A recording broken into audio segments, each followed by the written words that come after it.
सुप्रभातम। मु प्रवासिनी मिश्र सरस्वती शिशु विद्या मंदिर दीपशिखा आज तुम मानक सप्तम श्रेणी इतिहास और राजनीति कालांश को स्वागत और अभिनंदन। पिला माने भारत को जुगे जुगे विभिन्न शासक माने शासन करि आछंती। सेतिमध्यरु सुल्तानी शासन प्रणाली अन्यतम। सुल्तानी शासन प्रणाली त्रिस्तरीय थिला। सुल्तान मानक शासन समय रे कला स्थापत्य और उन्नतिर चरम सीमार पहुँची। 16 शताब्दीर प्रारंभ में तुगलक वंशर पतन पर सुल्तान शासन दुर्बल हो पड़ा। फल देश में अराजकता और विशृंखला देखादेला। दीर्घ 200 वर्ष धरी मोगल माने भारतीय मान को शासन करि आस्थिले। वर्तमान भारतर प्रधानमंत्री स्वाधीनता दिवस रे लाल किलारू देश को जो उद्बोधन दियंती ताहा मोगल मानक बासभवन थिला। मोगल जुगर कला स्थापत्य केवल भारत रे नुहे समग्र विश्व रे आदृत होइथिला।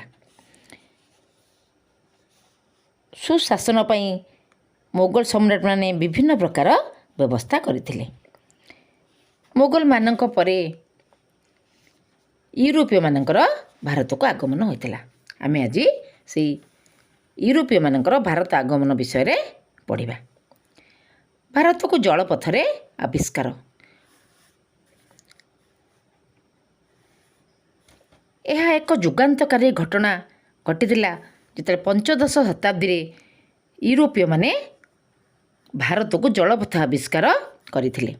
बहु पुराना कालरू यूरोपीय माने राष्ट्र समूह भारत सह वाणिज्य कारोबार करि आसुथिले।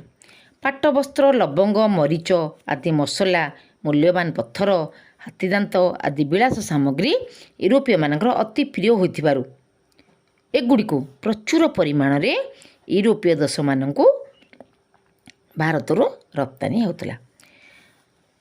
इटालीर मार्को पोलो नामक जने साहसी युवक त्रयोदश शताब्दी रे एशिया भ्रमण रे आसिथिले। से निज देश को फेरी भारतर हीरा मुक्ता सूक्ष्म कार्पास वस्त्र और अन्य उत्कृष्ट जिनस विषय लोक मानक आगे वर्णना करथिले।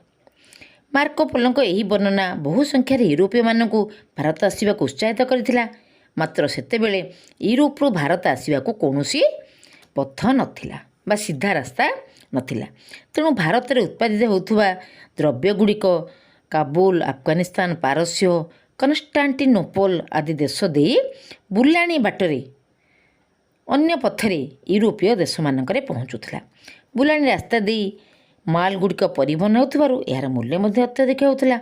यह सत्वे यूरोपीय देश मानक सहित भारतर वाणिज्य कारोबार भल भाव चलुला। 5 शताब्दीर मध्यभागे 1453 ख्रीष्टाब्दी ऑटोमान तुर्क माने एक साम्राज्य प्रतिष्ठा करी कन्स्टान्टिनोपल अधिकार करथिले। फल यही बाट दे भारतरू यूरोपीय देश मानकु माल परिवहन बंद होईगला। तेणु यूरोपीय देश मानक सहित भारत वाणिज्य कारोबार होई पार नथिला। एथिपई एक सीधा सड़क जलपथ यूरोप रु भारत को आविष्कार करिबा पई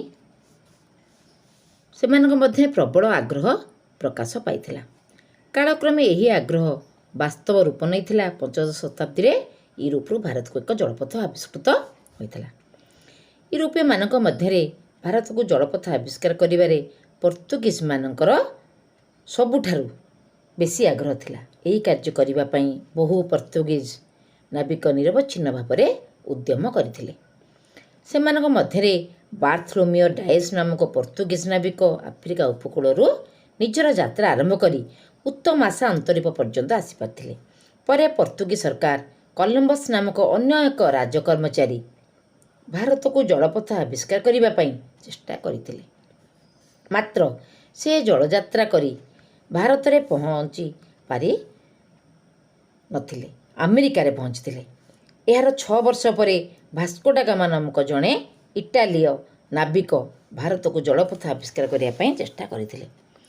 भारत को जलपथ आविष्कार पई भास्को डा गामा 3टी जहाज सहित पोर्तुगाल रु जल यात्रा आरंभ करथिले। से आटलांटिक महासागर रे जहाज चलाई आफ्रिका महादेशर दक्षिण सीमार अवस्थित ଉତ୍ତମ ଆଶା ଅନ୍ତରୀପଠାରେ ପହଞ୍ଚିଥିଲେ। ଏହାପରେ ଭାରତ ମହାସାଗର ଦେଇ ଜଳଯାତ୍ରା କରି 1498 ଖ୍ରୀଷ୍ଟାବ୍ଦରେ ଭାରତର ପଶ୍ଚିମ ଉପକୂଳରେ ଥିବା କାଲିକଟ ନାମକ ସ୍ଥାନରେ ପହଞ୍ଚିଥିଲେ। ଏହା ଫଳରେ ଭାରତକୁ ଜଳପଥ ଆବିଷ୍କାର ହୋଇଥିଲା। ସେତେବେଳେ କାଲିକଟରୁ ଜାମୋରିନ୍ ନାମକ ହିନ୍ଦୁ ରାଜା ଶାସନ କରୁଥିଲେ। ସେ ଭାସ୍କୋଡାଗାମାଙ୍କୁ ଆତିଥେୟତା ପ୍ରଦାନ କରି ବନ୍ଧୁତାପୂର୍ଣ୍ଣ ବ୍ୟବହାର କରିଥିଲେ। ରାଜା ଜାମୋରିନ୍ ଭାସ୍କୋଡାଗାମାଙ୍କୁ ବାଣିଜ୍ୟ କରିବା ପାଇଁ ଅନୁମତି ଦେଇଥିଲେ। ଭାସ୍କୋଡାଗାମାଙ୍କ ଜଳଯାତ୍ରାର ଉଦ୍ଦେଶ୍ୟ ସଫଳ ହୋଇଥିଲା। ଏହା ଫଳରେ ଭାରତ ଓ ୟୁରୋପ ମଧ୍ୟରେ ବାଣିଜ୍ୟ ଯୋଗାଯୋଗ ସ୍ଥାପିତ ହୋଇଥିଲା। ଭାସ୍କୋଡାଗାମା ସମୁଦ୍ର ପଥ ଦେଇ ପର୍ତ୍ତୁଗାଲର ରାଜଧାନୀ ଲିସବନକୁ ଫେରିବା ବେଳେ 4ଟି ଜାହାଜ ଓ 170 ଜଣ ଲୋକଙ୍କୁ ହରାଇଥିଲେ। ତାଙ୍କ ସାଙ୍ଗରେ ମାତ୍ର 54 ଜଣ ଲୋକ ନିଜ ଦେଶକୁ ଫେରିଥିଲେ। ପିଲାମାନେ, ଆଜି ଆମେ ଏହାକୁ 2 ଥର ପଢ଼ିବା ଓ ସଂକ୍ଷିପ୍ତ ପ୍ରଶ୍ନ ତିଆରି କରିବା। ଧନ୍ୟବାଦ।